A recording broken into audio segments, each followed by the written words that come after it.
All right. Congratulations. You made it. We made it to day 12 of the Storage 100 series. I'm Joe Downs with the Storage Mastermind. 12 days. Hard to believe. A dozen. It's as many kids as my mother had, actually. Whew. All right. Before we get going, though, feel free to hit the like button now. And remember to subscribe. Just do it now so you don't forget, so you don't miss the lives and when these drops. At the end, if you stick around, I'll tell you why you should share when we're all done here. All right. Today, we're going to dive into the single most important metric in self-storage, occupancy rate. It's not just about filling units. It's about finding the sweet spot between the full units and the maximum revenue. We need to challenge the conventional wisdom here that 100% occupancy is the goal. It's not. The goal is actually revenue optimization, and that often happens in the 85 to 90% range. We're going to define what good and great occupancy truly looks like for your facility. But first, let's start with the basics of how this foundational metric is calculated. So we just framed the discussion, right? Occupancy is key to the revenue. So what is it? Well, it's simply the percentage of your units that are rented at any given time. It's the foundation metric because it directly signals your potential revenue.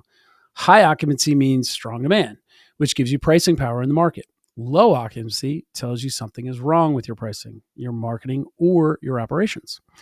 We use it as a pricing signal, right? If it's high, we raise rates. If it's low, we adjust our strategy generally.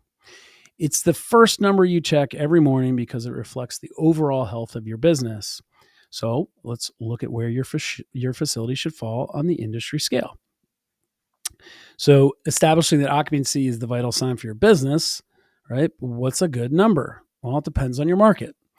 But we do have clear industry benchmarks. So if you are below 80%, you're struggling. You have a fundamental problem with pricing or visibility, or maybe management. Good range is 80 to 85%. This is healthy, but you still have room to push rates and improve marketing. A great range is 85 to 90. This is the optimal zone where you have strong demand, maximum pricing power. This is where we call it stabilized. And then once you cross 90%, you enter the excellent. I always have trouble with not wanting to be 100, but you enter the excellent but risky zone.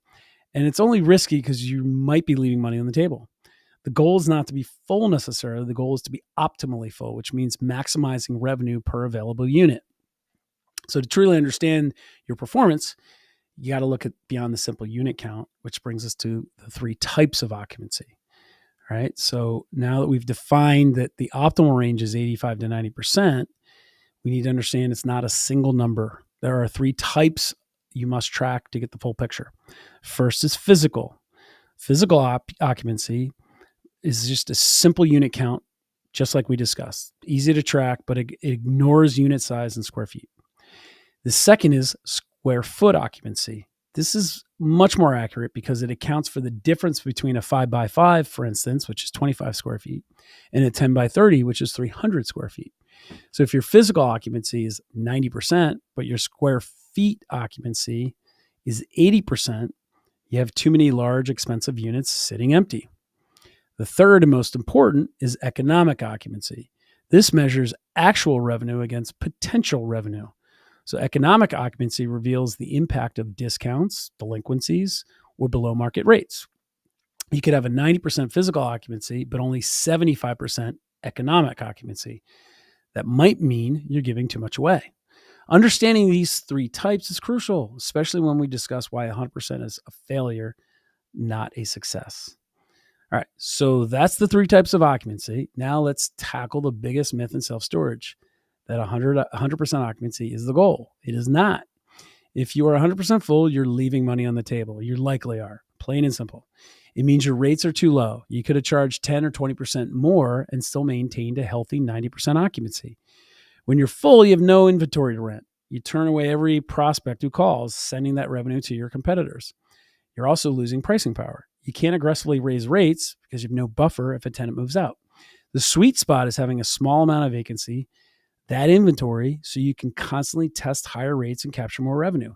Only way to grow revenue is through rate increases, and 100% occupancy locks you into your current pricing.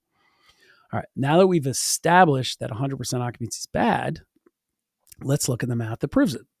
This is the core trade-off in a self-storage: occupancy versus revenue. You can always fill your facility if you drop your rates low enough. But look at the numbers for this 100-unit facility. Scenario A, 85% occupancy, but a higher average rate of 150 per unit brings in $12,750 a month.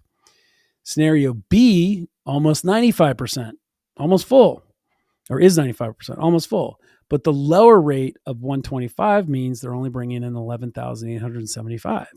That's nearly $1,000 a month less, or 10 grand a year, just to have 10 more units rented. This case study is proof that pricing power beats occupancy percentage every single time. You might be leaving money on the table if you're chasing 100%. So the question becomes, how do we find the sweet spot that maximizes revenue, not just units? The key to this is active management and rate testing. You can't just set a price and forget it. We use a clear rate testing strategy. When your occupancy hits 90% or higher, you should think about testing a 5 to 10% rate increase on new move-ins, or like we call it, your street rate, your advertised marketing rate. If your move-in volume stays strong, keep raising rates.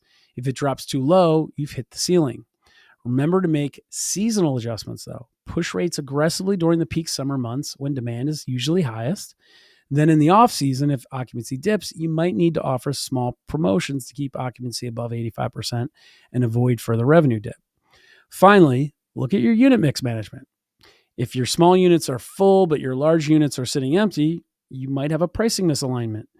Raise the price on the full units and promote the empty ones. These strategies help you constantly adjust and find the revenue maximizing sweet spot. But you also need to know when things are going wrong. Knowing how to optimize is one thing, but you also need to recognize the warning signs that your facility is underperforming. These are occupancy red flags. So if you see your occupancy declining by 5% or more over a few months, that's a serious problem. It's a sign that there's a major pricing area, new competition potentially, or a breakdown in your operations. The biggest red flag we've talked about, though, is a stagnant revenue at 100% occupancy. If you've been full for 3 months straight, you're underpriced.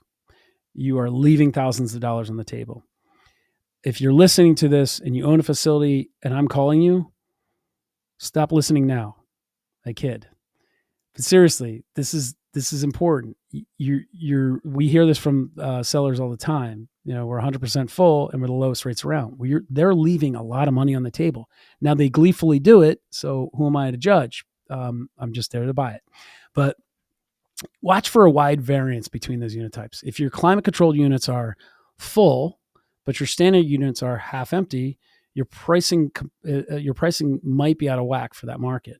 And then lastly, extreme seasonal volatility. If your occupancy swings 20% between summer and winter, you might be relying too much on your temporary demand and may need a better year-round pricing strategy. So you got to recognize these red flags. That's the first step to this. All right, so let's talk about the specific actions you need to start taking today once you finish the series. Now that we've covered the theory and the warning signs, let's wrap up with 3 critical action steps you need to implement right away. First, you got to master your occupancy metrics. Don't just track physical occupancy. You need to calculate physical, square foot, and economic occupancy every single month to get a true picture of the performance. Second, test rate increases at 90% plus. That's just a golden rule. When you hit 90%, you're stabilized. Raise your rates on new customers. We haven't talked about existing. New customers by 5 to 10% and see what happens in the market reaction. And then lastly, you got to analyze your competitor occupancy. Call 3 to 5 nearby facilities monthly. You pretend you're a customer, ask about their availability and pricing. This is critical intelligence for knowing your market. All right. If you found this data-driven approach helpful, please hit the like button. It tells YouTube this content is good. Again, subscribe so you don't miss the rest of the Storage 100 series. And every 2 weeks when I do a live where you get to ask questions, I might have guests on. And then please also share this with another investor who probably needs to stop chasing 100% occupancy. They will thank you later.